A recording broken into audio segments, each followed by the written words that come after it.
Entendes o que estás lendo? O podcast que te leva através das páginas da Bíblia. Livro por livro. Capítulo por capítulo. Uma exposição bíblica emocionante. Aperte os cintos e embarque comigo nesta viagem.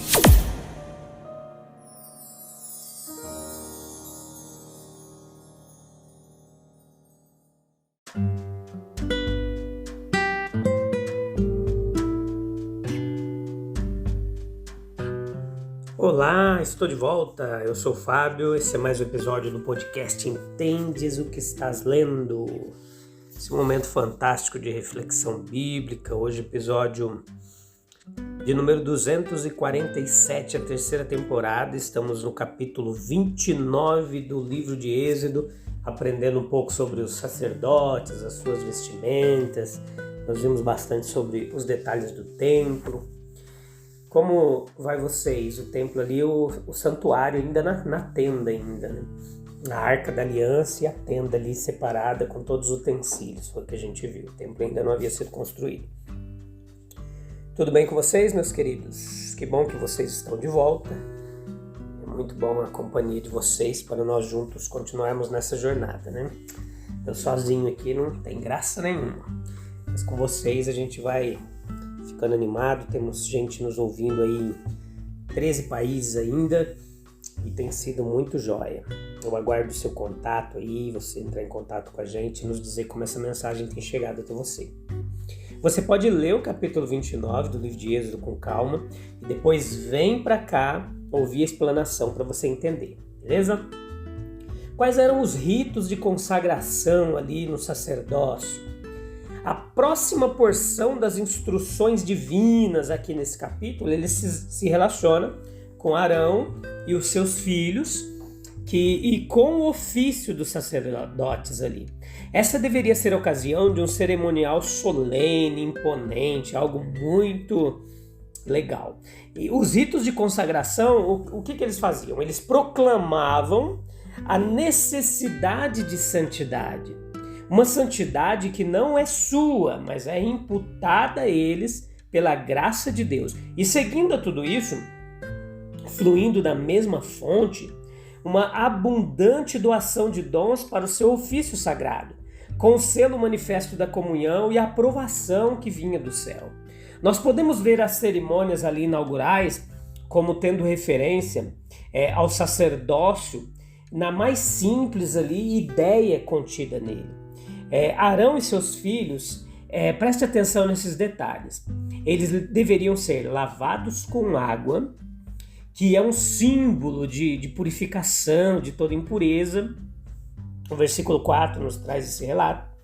Eles deveriam ser revestidos com as vestes sagradas, e Arão deveria ser vestido primeiro, versículos 6 e 7, e depois, versículo 8 e 9, os seus filhos. Eles eram ungidos. Esse é um símbolo da abundante comunicação das influências divinas, versículo 7.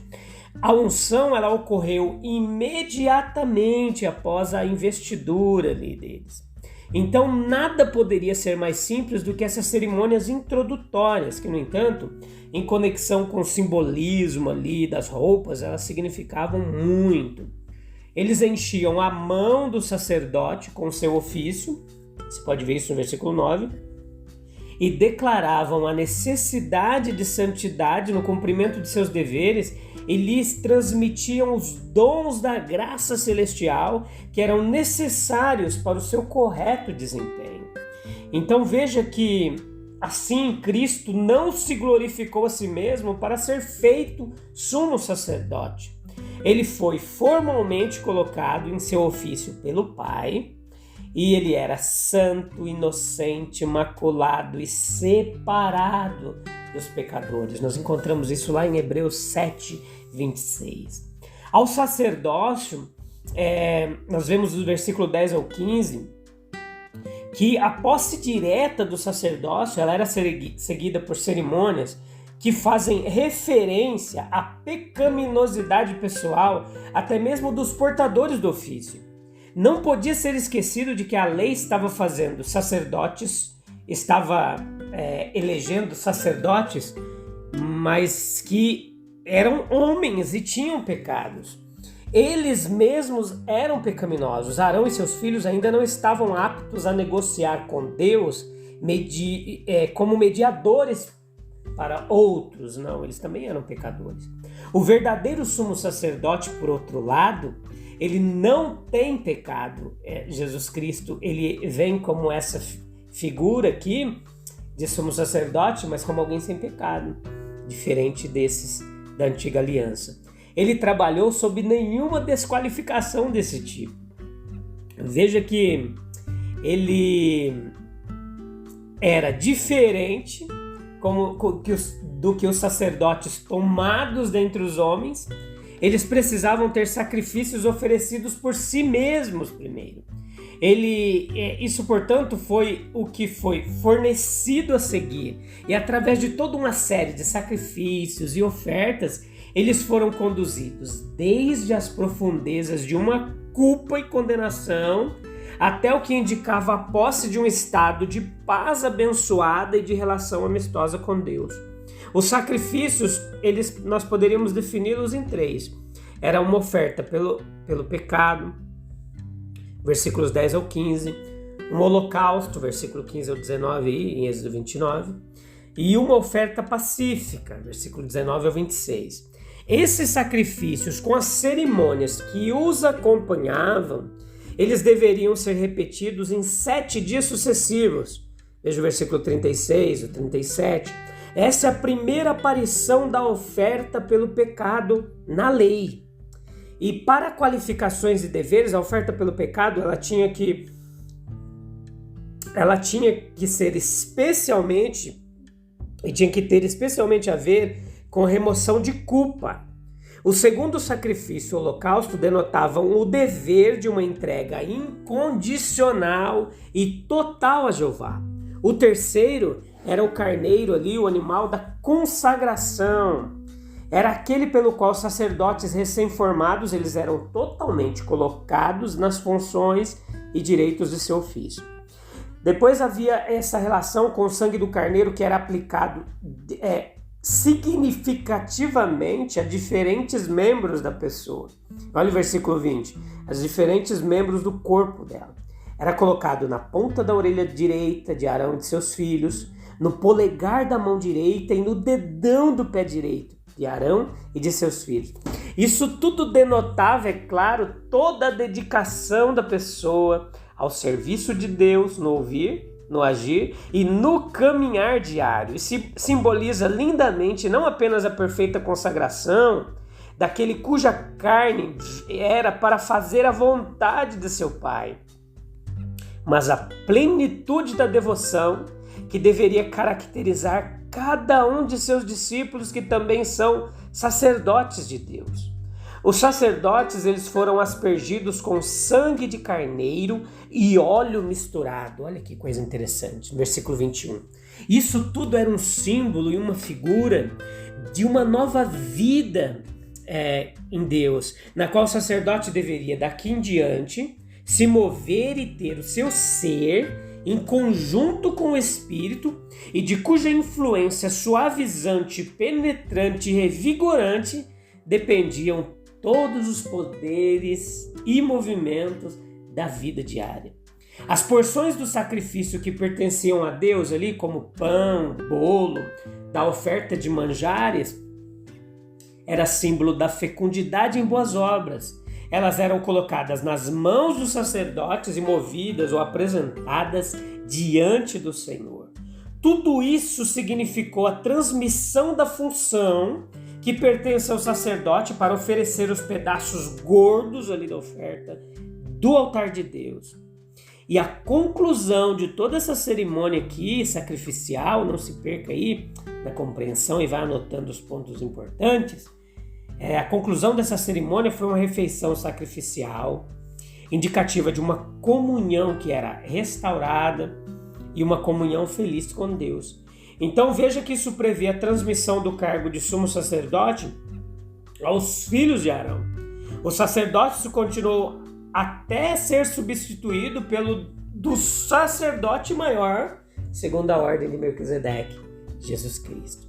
Então o holocausto diário, capítulo 29, versículo 38 a 43, veja comigo, que era um símbolo de consagração da vida da nação.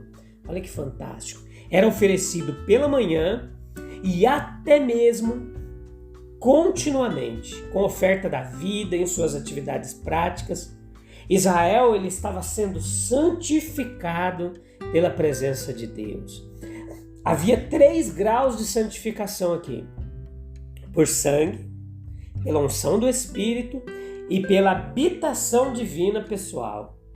A habitação de Deus com Israel ali no meio, ela santificava o tabernáculo, os seus servos e, consequentemente, todo o povo.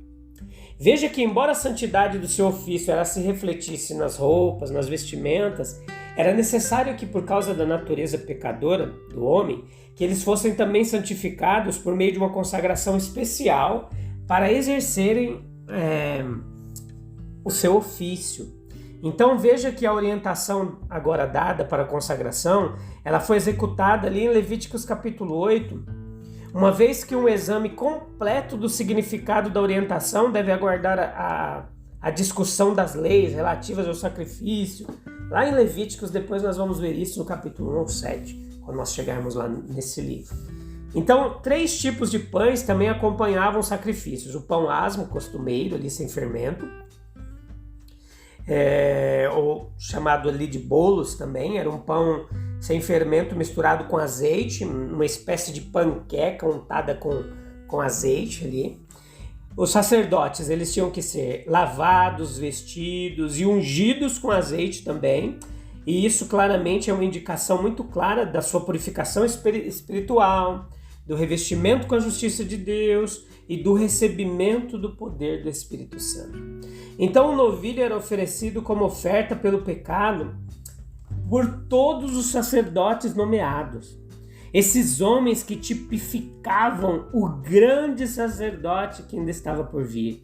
Eles tinham primeiro de ser purificados dos seus próprios pecados, e o cordeiro ele era totalmente queimado sobre o altar, simbolizando os sacerdotes inteiramente dedicados a Deus. E eles, purificados, dedicados, comungavam simbolicamente com seu Senhor ao participar do cordeiro sacrificado, ouvidos, mãos e pés. Versículo 20. Eram todos dedicados a Deus para ouvirem e obedecerem a sua palavra.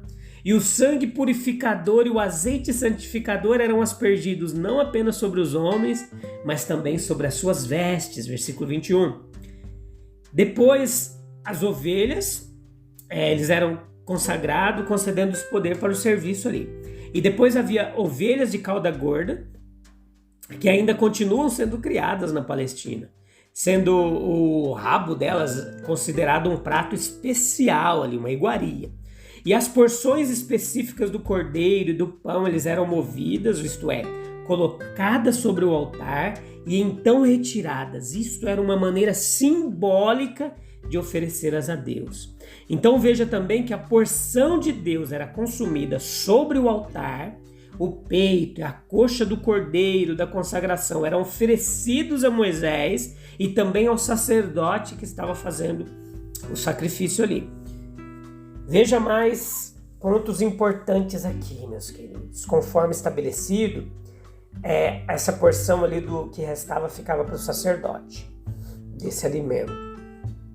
As vestes sacerdotais também deveriam passar de geração para geração. E a consagração dos sacerdotes nas gerações sucessivas seriam de 7 dias, como foi essa consagração inicial. Pelo fato dos sacerdotes terem de participar da própria oferta, pelo qual eles foram expiados e consagrados, faz-nos lembrar da comunhão cristã no Cordeiro de Deus, por cujo sacrifício nós fomos redimidos. Durante 7 dias a consagração não somente dos sacerdotes, mas também do altar dos sacrifícios, precisavam ser repetidas dias após dias. Diariamente, de manhã e de tarde, em benefício de toda a consagração de Israel, com a ceia, as libações que os acompanhavam, o sacrifício era oferecido. E assim, dia a dia, a dedicação de todo o povo era renovada. E em resposta a uma tal dedicação contínua, Jeová lhe promete a sua presença constante, as suas bênçãos. Ele dizia que ele habitaria no meio do seu povo e os meios indicados na mediação, sacerdote, tabernáculo e altar, deveriam lhe ser santificados. Então tudo isso aqui é uma figura da pessoa bendita de Jesus Cristo, que é o sacerdote perfeito, que ofereceu um sacrifício único, vivo, santo e agradável a Deus, e não mais encobre pecados, mas expia, nos purifica, nos santifica, nos justifica, nos regenera diante da presença do Deus Pai. Eu te encontro no próximo episódio. É importante a gente conhecer tudo isso aqui e saber todas essas sombras das coisas vindouras da nova aliança. Um abraço, até breve, tchau, tchau.